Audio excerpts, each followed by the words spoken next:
Hello dear, assalamu alaikum. This is Mohammad Arif Suleiman. Welcome to my channel Mas Rider. আশা করি আপনারা সবাই ভালো আছেন, আল্লাহর অশেষ মেহেরবানি আমিও ভালো আছি। আজকে फ्राइडे हॉलीडे तो बनता ही है, लेकिन एक प्रॉब्लम भी है। प्रॉब्लमটা হচ্ছে 6টা থেকে আবার কারফিউ শুরু।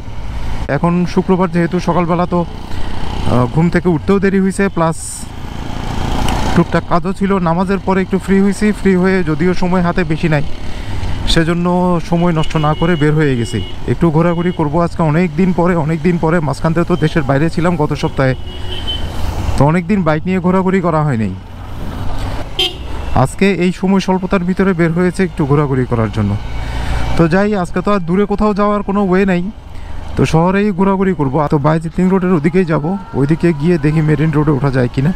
যদি হয় ওদিক দিয়ে একটু ঘুরে আসবো, সমুদ্রের পাড় থেকে একটু ঘুরে আসবো। অনেকদিন পরে বাইজিৎ লিংক রোডে আবার বাইক নিয়ে আসলাম। মাঝখান দিয়ে প্রায় দুই সপ্তাহ গ্যাপ ছিল। তো এনিওয়ে, বাইজিৎ লিংক রোডের যে সৌন্দর্য, এটা ন্যাচারালি যে সৌন্দর্য সেটা তো সবসময় আছে, বাট যে সুন্দর করে এটাকে করা হয়েছে, অর্থাৎ ম্যানুয়াল যে সৌন্দর্যটা, অর্থাৎ এটাকে রাস্তাটা করার সময় দুই পাশের পরিবেশটাকে যেভাবে সুন্দর করে করা হয়েছে, সেই পরিবেশটা দিন দিন বিঘ্নিত হচ্ছে। দ্যাটস বিকজ অফ মানুষের বসতি। এখানে মানুষের বসতি অনেক বেড়ে গেছে আগের চেয়ে। আর এই রোডে ওই যে এই যে ব্যাটারি রিক্সাগুলো, এগুলো খুব বিশ্রীভাবে চলে। এইখানে ব্যাটারি রিক্সা চলুক, সমস্যা নাই, কিন্তু সমস্যা যেটা হচ্ছে সেটা হচ্ছে তারা রং সাইডে চলে। রং সাইডে চলার কারণে হয় কি, যেমন ওরা রাস্তার মাঝখানে ছোটো ফাঁকগুলো দিয়ে পার হয়ে এরপর আবার রং সাইড দিয়ে চলে। এই রোডটা এমনিতেই একটু হাই স্পিডই, অর্থাৎ সব বাহন এই জায়গাগুলোতে একটু স্পিডেই চলে, যেহেতু রোডটাই এরকম। কিন্তু এই অবস্থায় যদি টমটমগুলো উল্টা পথে আসে, আমরা বলতে পারবো না যে টমটম চলবে না, কারণ এই টমটম দিয়ে কিন্তু এই এলাকায় যারা থাকে তাদের একটা যাতায়াত ব্যবস্থা তো লাগবে। এখন এই টমটম বা লোকাল সিএনজি যেগুলো আছে, এগুলো তাদের যাতায়াত ব্যবস্থার জন্য লাগবেই। কিন্তু প্রবলেমটা হচ্ছে, তোমরা নিয়ম শৃঙ্খলার মধ্যে থাকো, উল্টা পথে গেলে তো এটা সবার ক্ষতি। ও নিজে যেরকম রিস্কে থাকে, প্লাস আরেকটা গাড়ি যখন হাইওয়েতে একটু স্পিডিং করে, তখন তো মারাত্মক একটা রিস্কি পরিবেশ তৈরি হয়। এই কিছু ব্যাপারের জন্য এই রাস্তাটার আসলে পরিবেশটা দিন দিন ডাউনের দিকে যাচ্ছে। আমরা আশা করব যে এই রাস্তার ট্রাফিকিং নিয়ন্ত্রণের দায়িত্বে যারা আছে, তারা বিষয়টা একটু অনুধাবন করবেন এবং সেই অনুযায়ী ব্যবস্থা গ্রহণ করবেন।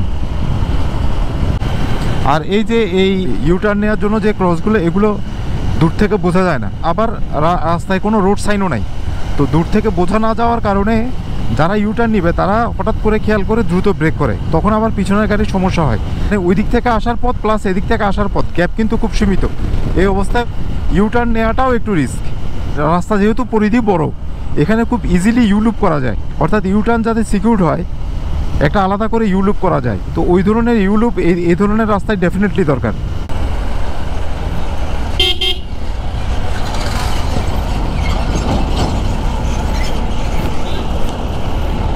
এখন আমি লিংক রোড থেকে ঢাকা চট্টগ্রাম হাইওয়েতে উঠছি। এই যে এই হাইওয়েতে এই পার থেকে ওই পারা যাওয়ার জন্য এখানে একটা ইউলুপ আছে, আগে এটা ছিল না, এটা রিসেন্টলি করা হয়েছে। এটা খুব সুন্দর। এখানে তো অনেক জায়গা নিছে। এই যে ইউলুপ, ওই সাইডের মানে ওই দিক থেকে আসা গাড়ির সাথে এখানকার এই ইউলুপের গাড়ির কোনো কলিশনই হবে না। তো এই ধরনের ইউলুপগুলো বাইজিৎ লিংক রোডে হওয়া উচিত। ওখানে তো রাস্তার পরিধি বড় আছে, চাইলেই করতে পারে। এনিওয়ে, এখন সমুদ্রের পাড়ে রোডটাতে উঠি, একটু দেখি এই কারফিউর মধ্যে মানুষজনের আনাগোনা এখন কেমন আছে। অন্যান্য সময়তে এরকম শুক্রবারে প্রচুর মানুষ যায় ওদিকে বেড়ানোর জন্য, যেহেতু ওখানে কয়েকটা স্পট আছে। আজকে শুক্রবার ঠিকই আছে, বাট যেহেতু কারফিউর একটা বিষয় আছে, সো মানুষজন কি পরিমাণ যায় না যায় একটু সচক্ষে দেখি, আপনাদেরকেও দেখাই।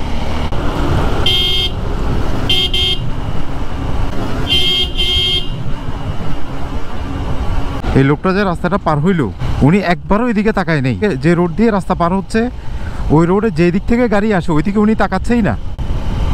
অদ্ভুত বিষয়।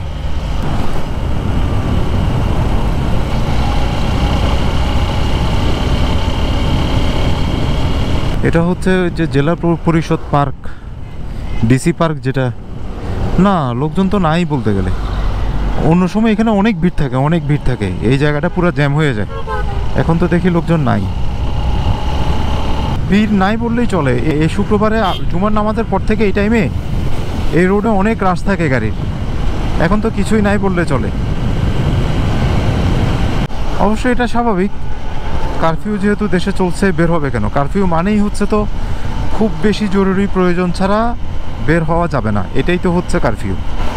আর তাছাড়া বেড়াইতে বের হইলে তো একটু সময় লাগে। এখন অলরেডি 3:40, তাহলে 6টা, তাহলে বেশিক্ষণ নাই তো, আসা যাওয়াতেই তো অনেক সময় লাগে। তো সেই কারণে মানুষজনের ভিড় কম।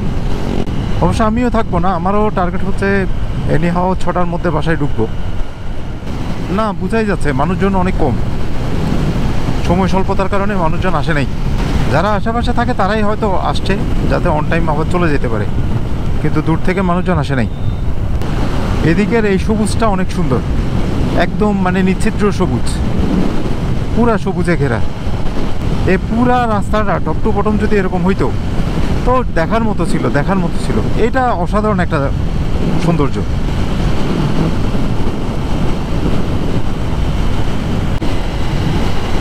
এই ডিভাইডারটা নিচু থাকাতে সুবিধা, দুই পাশের সিনগুলো পুরোটা দেখা যায়।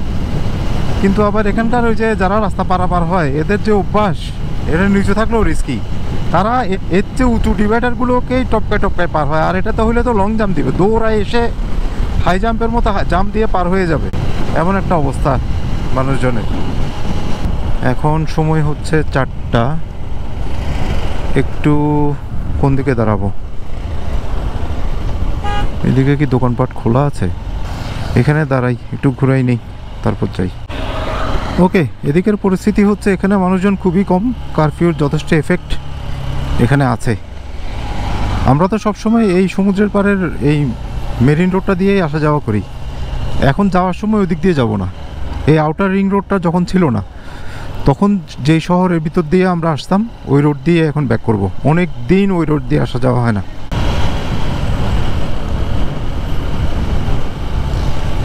অবশ্যই এই রোডের উপর দিয়ে কিছুদিন পরে এই এলিভেটেড এক্সপ্রেসওয়েটা চালু হবে, তখন হয়তো যাতায়াতটা অনেক ইজি হবে। এলিভেটেড এক্সপ্রেসওয়েটা অলমোস্ট রেডি, কিন্তু এখানে ওই যে কিছু সিসি ক্যামেরা প্লাস এই ধরনের কিছু কাজ বাকি আছে, তো যার ফলে এখনও এটা চালু করে নাই। কিন্তু এটার এমনি ইনফ্রাস্ট্রাকচারাল ওয়ার্কগুলো সম্পূর্ণ শেষ। আগে এই রোডটা অনেক সরু ছিল, সরু মানে 2 লাইনের রোড ছিল। তখন এত দুই পাশে এত স্থাপনা কিছুই ছিল না, দুই পাশে সমানে মানে গাছ ছিল, একদম সবুজে ঘেরা একটা 2 লাইনের রোড ছিল। তখন রোডের ভিউটা অনেক সুন্দর ছিল, মানে সমুদ্রের পাড়ে যে আসতেছি এটার ফিলটা অনেক আগে থেকে পাওয়া যেত। এখন তো সব চেঞ্জ, এখন তো এখানে পুরা লোকালিটি হয়ে গেছে। দিন যত যাবে তত মানুষের সংখ্যা বাড়বে এবং লোকালিটির সংখ্যাও বাড়বে, এটাই স্বাভাবিক। আমরা পতেঙ্গা থেকে কাঠগড়ে চলে আসছি। কাঠগড় এখন কাঠগড়ের পরে হচ্ছে কর্ণফুলী ইপিজেড। এটা হচ্ছে কর্ণফুলী ইপিজেড, অনেক ব্যস্ততম একটা ইপিজেড। এটা সামনেই হচ্ছে সি ইপিজেড, যেটা চট্টগ্রাম ইপিজেড।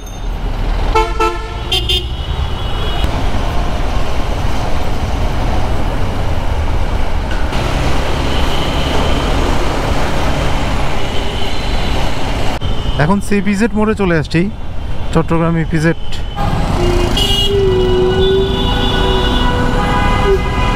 এই যে ইপিজেড মোড়ের এখন যে চিত্রটা দেখতেছি, এটা হচ্ছে ইপিজেড মোড়ের রিয়েল চিত্র না, এটা হচ্ছে অন্তর্বর্তীকালীন চিত্র। তার মানে এখন হয়তো কারফিউ চলতেছে, অনেক গার্মেন্টস হয়তো বন্ধ, এই কারণে। কিন্তু এই ইপিজেড মোড়ে একটা জ্যাম থাকবে, এটা হচ্ছে একদম কমন। আমরা ছোট থেকেই দেখছি ইপিজেড মোড়ের জ্যামটা বিখ্যাত, এটা ঐতিহ্য হয়ে গেছে এই জায়গার। এটার অবশ্য যথেষ্ট যৌক্তিক কারণ আছে। যৌক্তিক কারণটা হচ্ছে এখানে সি ইপিজেড, এরপরে হচ্ছে কে ইপিজেড মানে কর্ণফুলী ইপিজেড। তো এই দুইটা ইপিজেড একটার পর একটা। এখন ওই গার্মেন্ট যখন শুরু হয় সকালবেলা, প্লাস গার্মেন্ট যখন ছুটি হয়, বিশেষ করে এই ছুটির টাইমে 4টার পর থেকে আর কি, 4টা থেকে এদিকে 6টা 7টা পর্যন্ত এইদিকে অসম্ভব জ্যাম থাকে। এমন জ্যামগুলো মাঝে মাঝে এরকমও হয় যে 1 ঘন্টা 2 ঘন্টা পর্যন্ত লাগে। এতগুলো গার্মেন্টস, এতগুলো ইন্ডাস্ট্রি সব একসাথে ছুটি হয়, একই টাইমে ছুটি হয়, সব এমপ্লয়িরা একসাথে বের হয় এবং গাড়িগুলো সব একসাথে বের হয়। সো যথেষ্ট যৌক্তিক কারণে এই টাইমে তখন প্রচণ্ড জ্যাম হয়ে যায় এই এলাকাটা। এত বড় ট্রলি একটা এখানে ইউটার্ন নিচ্ছে। এই ট্রলিগুলো চালানোটা অনেকটা ইয়ার মতো লাগে আমার কাছে, জ্যামিতিক। বাপরে বাপ, আমিও কি যাবো এদের সাথে? আচ্ছা গিয়ে দেখি কত বড় জায়গা লাগে এগুলো ইউটার্ন নিতে। এগুলো চালাইতে খবর আছে, যে কোনো ড্রাইভার মানে যে কোনো ড্রাইভিং জানলেই যে এগুলো চালাইতে পারবে বিষয়টা এমন না। এগুলো অনেক জ্যামিতিক ক্যালকুলেশন লাগে চালাইতে। এনিওয়ে এখন ইপিজেড তো পার হয়ে গেলাম, পার হয়ে গিয়ে সিমেন্স হোস্টেল পার হয়ে, সিমেন্স হোস্টেল একটা নাম করা জায়গা এদিকের, এটা পার হয়ে এখন সামনে হচ্ছে, বাহ এদিকে অনেক বড় বড় বিল্ডিং তৈরি হয়েছে। এটা কি shopping mall? CDA Saltgola shopping mall, বাবা বিশাল শপিং মল। ইয়েস, আমরা এখন আছি হচ্ছে সল্টগোলা ক্রসিং। এটাকে সল্টগোলা জায়গার নাম, আর এটাকে ক্রসিং বলে। ক্রসিং মিন্স হচ্ছে এই যে এদিক দিয়ে বন্দরের ট্রেনগুলো ক্রস করে, এই কারণে এটার নাম ক্রসিং। আর এই যে এই জায়গাটা যেটা পার হচ্ছে এইটাও অনেক জ্যাম থাকে, এটাও জ্যাম থাকে এই কারণে, এই যে আমার ডান সাইডে বন্দর, এই বন্দর থেকে সমস্ত গাড়ি বের হওয়ার জায়গা হচ্ছে ওই যে ওই রোডটা দিয়ে, যে রোডটা ফেলে আসলাম এই ক্রসিংয়ের। তো গাড়িগুলো যখন বের হওয়া শুরু হয় অলমোস্ট সারাদিনই বের হইতে থাকে গাড়িগুলো, এই রাস্তাটা দিয়েই বের হইতো। তখন এখানে একটা ভয়ানক জ্যাম থাকতো। এখন সেই জ্যামটা অনেক কমে গেছে। আমার পাশে যে ফ্লাইওভারটা দেখতেছেন, আমার বাম পাশে এই যে প্রথম যে ফ্লাইওভারটা, এটার কারণে এই ফ্লাইওভারটা করাই হয়েছে এই বন্দরের ট্রাকগুলো পারাপারের জন্য। তো এটার কারণে এই দিক দিয়ে প্রেশারটা অনেক কমছে এই রাস্তায়। আদারওয়াইজ এই ফ্লাইওভার হওয়ার আগে এখানে পুরো অনেকক্ষণ জ্যাম লেগে থাকতো, এটা পার হইতে অনেক কষ্ট হইতো। আমার ডান পাশে বন্দর, বাংলাদেশের সবচেয়ে বড় সমুদ্র বন্দর এবং অর্থনীতির মূল হাব এটাকে বলা হয়, এই চট্টগ্রাম বন্দরকে বলা হয়। একটু বড় পোল যাব, তো বড় পোলে যাওয়ার জন্য আমি বামে চলে যাব। সোজা গেলে হচ্ছে ডবল মুরিং, বারিক বিল্ডিং, এরপরে আগ্রাবাদ। আগ্রাবাদের পর তো অ্যাজ ইউজুয়াল চৌমনি, দেওয়ানহাট, দেওয়ানহাটের পরে টাইগার পাস, লালখান বাজার। আর আমি এখন যাব হচ্ছে বাম দিক দিয়ে। বাম দিক দিয়ে এটা হচ্ছে বন্দর হসপিটাল, বন্দর আবাসিক এলাকা, সব এদিকে। তো এদিক দিয়ে বের হবো, এদিক দিয়ে আমার জন্য ওই যে বড় পোল যাওয়াটা ইজি হবে। এই রাস্তাটা অনেক সুন্দর, দুই পাশে গাছপালা। তারপরে এই যে আমার ডান পাশে যেটা, এটা হচ্ছে বন্দর স্টেডিয়াম। এই যে স্টেডিয়ামের পাশে যে জায়গাটা, এই জায়গাটা আমার জন্য একটা স্মরণীয় জায়গা। কারণ হচ্ছে আমি এই যে বাইক চালানো শিখছি কিন্তু এই রোডে। শরীফ ভাই, যিনি আমাকে হাতে কলমে একদম ডিপলি বাইক চালানো শিখাইছে, প্রত্যেকটা টেকনিক্যাল ইস্যু থেকে শুরু করে যা কিছু আছে, যত রকম যা কিছু আছে সব কিছু শিখাইছে শরীফ ভাই। শরীফ ভাই এই এলাকাতেই থাকে, সো ওই জায়গাটাতেই আমি আমার বাইক চালানো শিখছি প্রথম। এই বাইক দিয়ে না, তখন শরীফ ভাইয়ের একটা 80 সিসির বাইক ছিল, ওইটা দিয়ে। ওটা হচ্ছে ডায়াং ছিল, হ্যাঁ ডায়াং। কাস্টম থেকে বামে ঢোকার পর থেকে এই রোডটা, এগুলো সবগুলোই বন্দরের বিভিন্ন প্রতিষ্ঠান, সব বন্দর কেন্দ্রিক বিভিন্ন প্রতিষ্ঠান, স্কুল, কলেজ, হসপিটাল, আবাসিক এলাকা, বন্দরের বিভিন্ন অফিস, সব কিছুই বন্দরের এই রোডটাতে।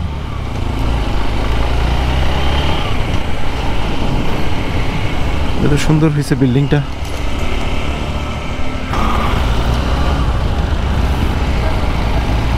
ওকে, এখন পোর্ট কানেক্টিং রোডে চলে আসছি।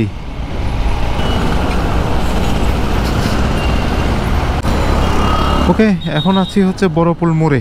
বলতে গেলে অনেক তাড়াতাড়ি ঘুরতে পারছি, কারণ রাস্তাঘাটে গাড়ির সংখ্যা অনেক কম।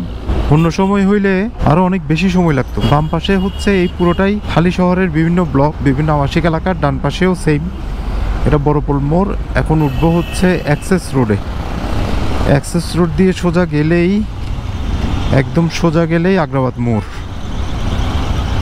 ওকে, অনেক চলে আসছে। এখন অনেকের সাথে একটু দেখা সাক্ষাৎ করি। এখন আগে কিছুক্ষণ আড্ডা দেই, তারপরে বাসায় ফিরবো আবার, তখন আবার কথা হবে। ওকে, কিছুক্ষণ কথাবার্তা শেষ করে আড্ডা দিয়ে এখন বের হয়ে গেছি। অলরেডি 6টা বেজে গেছে। এখন রাস্তার অবস্থা কি জানি না, কারণ কারফিউর স্টার্ট হওয়ার টাইম ছিল 6টা থেকেই।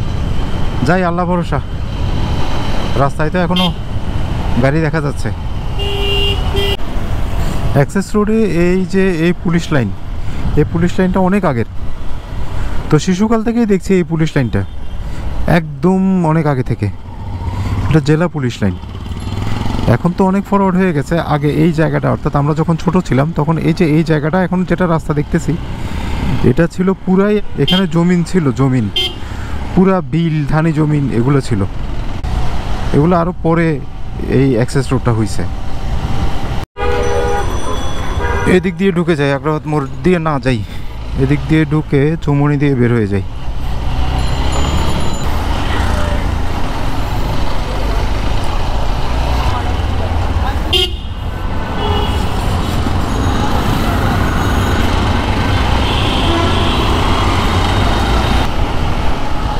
না, এখন যদিও 6:20, কিন্তু রাস্তাঘাটে গাড়ি দেখা যাচ্ছে, একটু সাহস লাগতেছে।